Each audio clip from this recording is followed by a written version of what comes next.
Well, welcome to day 28 of 30 days towards creating a family ministry plan for your church.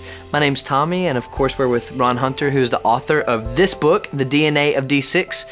And Ron, before we get started, I've been sharing with you different thoughts from other people about the book, but I haven't shared with you my thoughts because I got to read the book, and I'm a husband, I'm a dad, I'm a pastor. And honestly, it was a breath of fresh air for me as a husband, as a dad, as a pastor, all those things.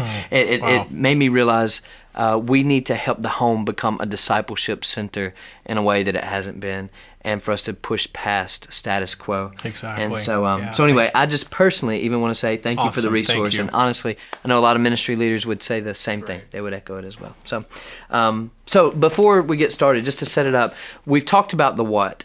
And we've talked about the why, and that's a beautiful foundation. But so many of us as ministry leaders, we want to know how. How do I begin doing this? How do I implement this? So can you talk a little bit about that?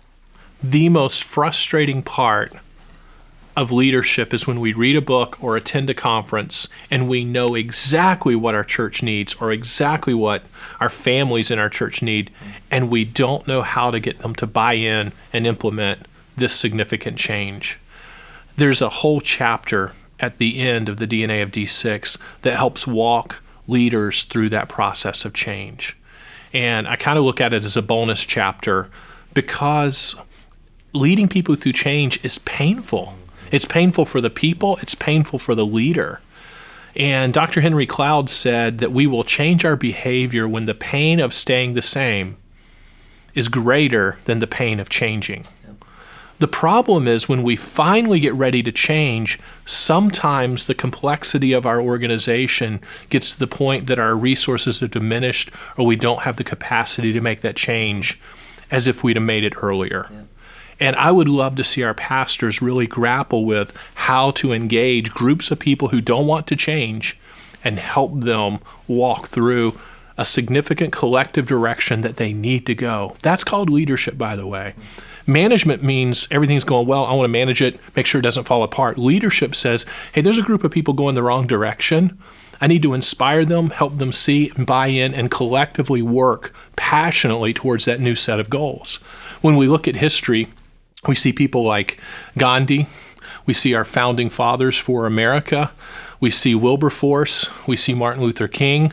These were significant leaders who engaged a group of people who did not want to change, helped them identify new sets of thinking, new sets of behavior, and say, we do need to tackle this in a different way. And by the way, change is not immediate. It's a process of time.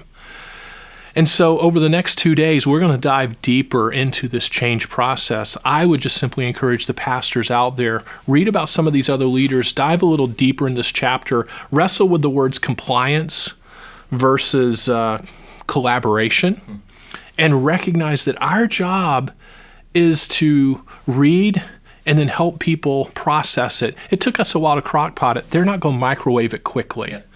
Be patient. We're going to talk through the actual steps of change as we move forward. Okay. So listen to this closely, leaders, because what you're hearing him say is it's the how is going to start with a mindset. It's a mindset shift that if it's not microwave for us, it won't be microwave for them. So we need to expect, and here's the word, pain, because change hurts. Change hurts and it takes time. And so let's just begin fostering a mindset that we're accepting that. It's going to be tough. It's going to be painful. But the what and the why, I tell you, it is absolutely worth it. So if you're willing to help your people along and to help families along and to be patient with them as God's been patient with us, then we're going to be in a pretty healthy spot at the end of it. So don't forget to go to d6family.com/DNA to purchase the book, to see the assessments, a lot of stuff on there that's going to be helpful to you. We cannot wait to see you again tomorrow.